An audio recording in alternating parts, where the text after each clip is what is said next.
This group of dancers is moving in unison to the sound of traditional Tibetan melodies. In South Burlington, Vermont, at a church rented for the occasion, it's a New Year's celebration. Tibetans call it Losar. Losar, which means New Year. Lo is year and Sar is new.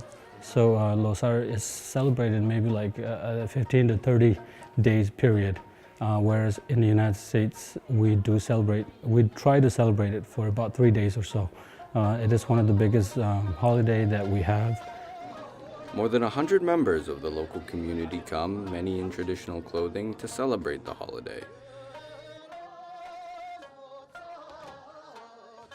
Events like this are always organized by the Tibetan Association of Vermont, or TAV.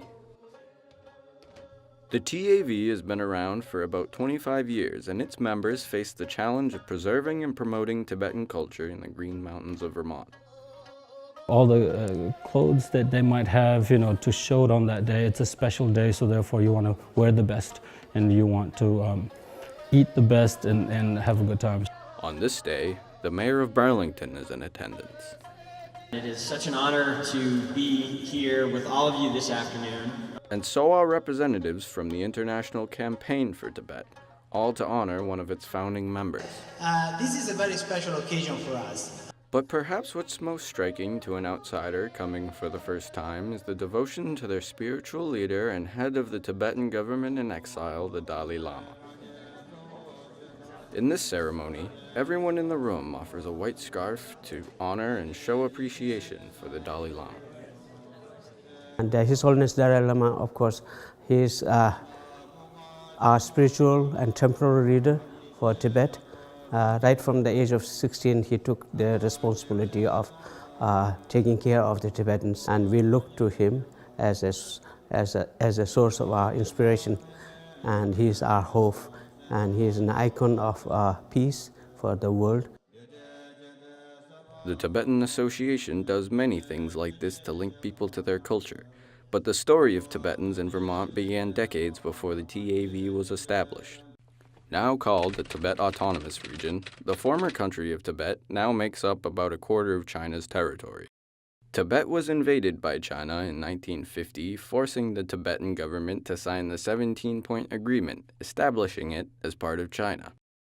They were invaded again in 1959 when the Dalai Lama fled to India and denounced the 17-point agreement. The Chinese Cultural Revolution in the 1960s was devastating for Tibet. In an attempt to perfect communism, the Chinese Communist Party declared that China must enter a new era. This meant abolishing all customs, thoughts, habits, and cultures perceived as a threat. Tibet's traditional way of life became a target. It is a very a dying, I think, endangered culture, just because China took over Tibet, and it needs to be practiced, in Tibet, in China. China is not letting us practice our religion, our culture. They're suppressing it. Outside the region, there's been a long, ongoing campaign for Tibet's independence. The International Campaign for Tibet, the Free Tibet Movement, and TibetWatch.com are all international programs dedicated to breaking through the Chinese censorship barriers and reporting on the human rights violations in Tibet. Even though Vermont is thousands of miles away, the TAV has a responsibility to promote and support human rights and democratic freedoms in Tibet. We stand here today in the same spirit to commemorate the 59th anniversary of the Tibetan National Uprising Day, to remember and honor all the Tibetans who have sacrificed their lives for our nation's struggle for freedom. Each year, the TAV hosts a Freedom Rally and March for Tibet. For this event, over 100 Tibetans and locals gathered on Church Street March 10th to remember the events of 1959. As they looped around downtown Burlington, their chants drew quite some attention. To advocate or to educate people about this day, and for the Tibet's cause, this is it is a platform where we can actually get to our neighboring, people. There's a tremendous support from the people of Vermont towards the Tibetan issue, especially the mayors, not only Mayor Weinberger, but all the other preceding mayors also. They declared the 10th March as a Tibetan National Uprising Day and supported the Tibetan cause. But calling for human rights and fighting for their culture is just one aspect of the TAV. Passing down that culture to the next generation is another. The Vermont Tibetan Community School in Burlington's Old North End meets every Sunday to teach children traditional speech and grammar.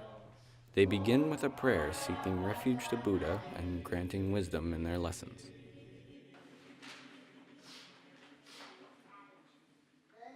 I'm teaching them part of these prayers. This is a long life for the Dalai Lama. Now, prayer is more important than anything, You need to know our prayers. When we wake up early in the morning, we use the prayers. So that is a part of life. It provides essential learning for young Tibetans to connect with their traditions and culture. We like to learn about Tibetan stuff. And I like to learn ABC.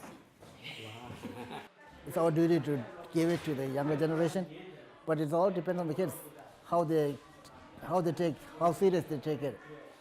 So in future, somebody will come up, There are too many kids growing up, so I don't know who's going to do best, but we never know. We are Tibetans, so we have to, if it's not us that says, it's important, then no one is going to be taking care of it. So it is upon us outside of Tibetans living outside of Tibet to practice this culture and then to pass it on to our next generations. It's that much important. We are really very fortunate that through His Holiness Dalai Lama and through the Buddhist culture and tradition, we are able to make a huge contribution to the world community. This is a very great contribution, and it is a world heritage we must preserve.